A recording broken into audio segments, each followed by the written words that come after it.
Mob জাস্টিসের উদাহরণ টেনে ডক্টর মোহাম্মদ ইউনূসকে বানানো হয় গডফাদার। সে নাকি মব জাস্টিসের গডফাদার। তোমরা বড় হলে ওয়াকারের মতো হবা। কোন ওয়াকার? আর্মি দিয়ে পুলিশ আর্মি দিয়ে লোকজনদেরকে মারায়, আয়না ঘরের তৈরি করে, লোকজনদেরকে রাস্তাঘাটে খুন করে, লোকজনদেরকে গুম করে ভারতে পাচার করে দেয়। সে হবে আমাদের রোল মডেল।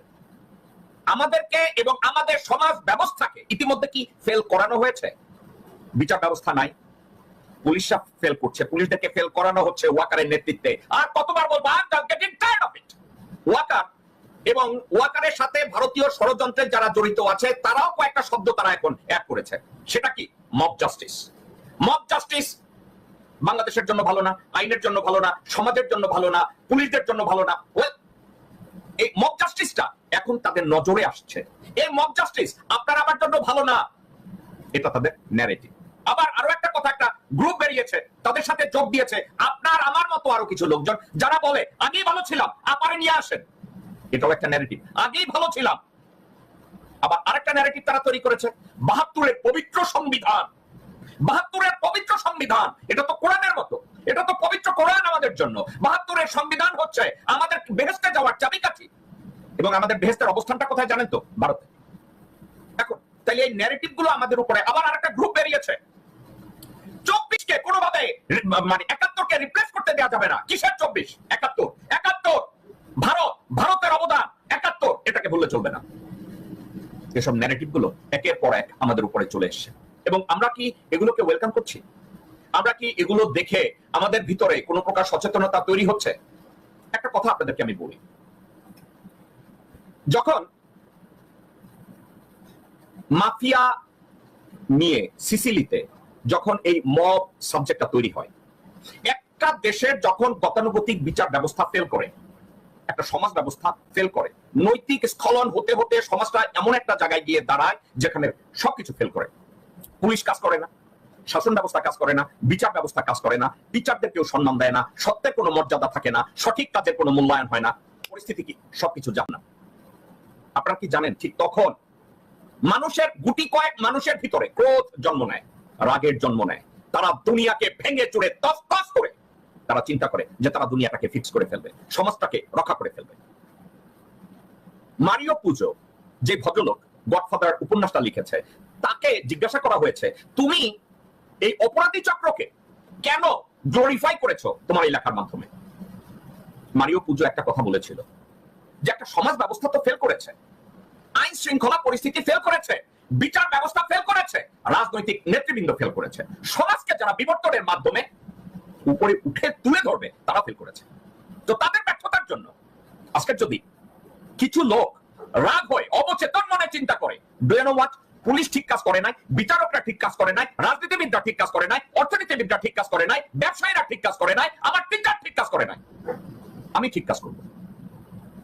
সবার ফেল করার মধ্যে একজন মানুষ, একটা ব্যক্তি, একাধিক ব্যক্তি যখন বের হয়, তখন তারা যদি একটা সঠিক কাজও করে, ওটাকে বলে মব জাস্টিস। আমি আপনাদেরকে একটা কথা বলি, এই মব জাস্টিস কথাটাকে কেন বের করে আনলো এই মুহূর্তে? কে করেছে জানেন? ওয়াকারুজ্জামান। হঠাৎ করে বলছে I am not gonna allow mob justice. কিন্তু মজার কথা, এই মব জাস্টিসের ইনভেন্টর কে? তার আত্মীয়া হাসিনা শেখ। লগি বৈঠা নিয়ে লোকজন মারার মব জাস্টিসের কথা ওয়াকার কি ভুলে গেছে? এই মব জাস্টিসের কথা ওয়াকার কি একবারের জন্য ভুলে গেছে? ওয়াকার কি ভুলে গেছে মব জাস্টিস কোথা থেকে শুরু হয়েছে? ওয়াকার কি ভুলে গেছে মব জাস্টিস কোথা থেকে শুরু হয়েছে? এগুলো 2013 সালের ছবি, 2014 সালের ছবি, 2018 সালের ছবি, 2021 সালের ছবি, 2023 সালের ছবি। এগুলো কি ওয়াকার ভুলে গেছে? এগুলো কোথা থেকে হয়েছিল? সরকার ব্যর্থ হয়েছে। দর্শকবৃন্দ, এটা রাগের কথা না। দেশের মানুষ, আপামর মানুষ, ছাত্র জনতা, বাবা মা, বৃদ্ধ, আবাল বনিতা, তারা চিন্তা করে আমার সরকার প্রধান সত্যবাদী। যখন তারা দেখেছে সরকারটা হাসিনা শেখ প্রতিটা কথায় মিথ্যা কথা বলে, ছাত্রদেরকে টিচাররা যখন বলে যে তোমরা আদর্শবান হবা, ছাত্ররা বলে আমরা কি হাসিনা শেখের মতো আদর্শবান হব? হাসিনা শেখের আদর্শ কি? জবাই করে ফেলো, খুন করে ফেলো, উলঙ্গ করে পিটায় মাথা ফাটায় দাও। সবাই যখন বলে, টিচাররা ছাত্রদেরকে যখন বলে তোমরা বড় হলে ওয়াকারের মতো হবা, কোন ওয়াকার? আর্মি দিয়ে আর্মি দিয়ে লোকজনদেরকে মারায়, আয়না ঘরের তৈরি করে, লোকজনদেরকে রাস্তাঘাটে খুন করে, লোকজনদেরকে গুম করে ভারতে পাচার করে দেয়, সে হবে আমাদের রোল মডেল? তো বড় হয়ে ভালো ব্যবসায়ী হবা, কার মতো ব্যবসায়ী হব? সালমান রহমান, শাহ আলম, যেই ব্যবসায়ীরা দেশের ক্ষতি করে প্রতি মুহূর্তে দেশকে ঝোঁকা বানিয়ে দিচ্ছে, দেশকে জাহান্নাম বানিয়ে দিচ্ছে, আমরা তাদের মতো হব? Why not? ওকে, তাইলে বড় হয়ে আমরা কি হব? আমরা দেশপ্রেমিক রাজনীতিবিদ হব। কার মতো রাজনীতিবিদ হব? ওবায়দুল কাদের হব, নাকি মির্জা ফাক হব, নাকি গোরখদ আব্বাস হব, নাকি আমির খসরু মাহমুদ হব, নাকি বিএনপি সাউয়া হব? তাইলে দর্শকবৃন্দ, আমি যদি আপনাদেরকে জিজ্ঞাসা করি, আমাদেরকে এবং আমাদের সমাজ ব্যবস্থাকে ইতিমধ্যে কি ফেল করানো হয়েছে? বিচার ব্যবস্থা নাই, পুলিশরা ফেল করছে, পুলিশদেরকে ফেল করানো হচ্ছে ওয়াকারের নেতৃত্বে। আর কতবার বলবো, I am getting tired of it. ওয়াকারের নেতৃত্বে আইন শৃঙ্খলা পরিস্থিতিকে অবনতি করা হচ্ছে প্রতিনিয়ত। ওয়াকার যেখানে যায় সেখানে মিথ্যা কথা বলে, যেখানে যায় সেখানে মিথ্যা একটা ন্যারেটিভ তৈরি করে, যেখানেই কথা বলতে যায় ওখানে বিতর্কের তৈরি করে, কারণ তার কথার মধ্যে কোনো আন্তরিকতা নাই, কথার ভিতরে কোনো সততা নাই, তার কথার কোনো মূল্য নাই। জাস্ট আপাতমস্তক একটা হিপোক্রেট, একটা ভণ্ড, একটা শুয়োরের বাচ্চা।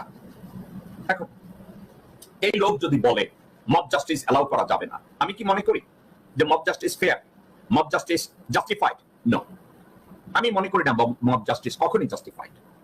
আমি কখনো মব জাস্টিস সম্পর্কে আদৌ চিন্তাও করতে চাই না। কিন্তু মব জাস্টিস আসবে এমন পরিস্থিতি আমরা তৈরি করব কেন? আজকে মব জাস্টিসের উদাহরণ টেনে ডক্টর মোহাম্মদ ইউনূসকে বানানো হয় গডফাদার, সে নাকি মব জাস্টিসের গডফাদার। Well, guess what? হাসিনাকে যখন ওয়াকারের মতো কুত্তার বাচ্চারা 16 বছর ক্ষমতায় রেখেছে, আজিজের মতো বেজন মারা ক্ষমতায় রেখেছে, শফির মতো নালায়েক কুত্তার বাচ্চারা ক্ষমতায় রেখেছে, মইনের মতো হারামজাদারা ক্ষমতায় বসিয়েছে, তখন এই মবরা বৈষম্য বিরোধী ছাত্র জনতার আন্দোলনের নামে হাসিনাকে লাথি মেরে বাংলাদেশ থেকে দূর করেছে। তাই না? রাষ্ট্র ব্যবস্থা যখন ভেঙে পড়ে, বিচার ব্যবস্থা যখন ভেঙে পড়ে, ল এনফোর্সমেন্ট যখন ভেঙে পড়ে, দেশের আপাতমস্তক যখন অনৈতিকতার মধ্যে ডুবে যায়, যেখানে নীতিকথা নৈতিকতা বলতে কোনো কিছু থাকে না, সেখানে কি হয়? মব জাস্টিসের উদয় হয়। আমরা কি ভুলে যাব পৌরাণিক যুগে মব জাস্টিসের মতো? আমি আজকের বলবো না ইসলাম জাস্টিফাইড হয়েছে মব জাস্টিসের দ্বারা, আমি এটা বলবো না। কারণ কি? বিবর্তন। যখন অন্যায় করতে করতে অন্যায়কারীরা সর্বত্র ছড়িয়ে পড়ে, তখন ভালোর জন্য একটা জায়গা খালি হয়, ওই জায়গাটা কেউ না কেউ দখল করে নেবে। আবার বলি, অন্যায়কারীরা অন্যায় করতে করতে ভালো মনের কাপুরুষরা ভদ্রতার লেবাস পরে যারা ঘরের মধ্যে লুকায়া যায়, তখন একটা স্থান খালি হয়। ওই স্থান কোনটা? ভালোদের জন্য একটা স্থান তৈরি হয়। অদম্য সাহস নিয়ে, ইমানের জোর নিয়ে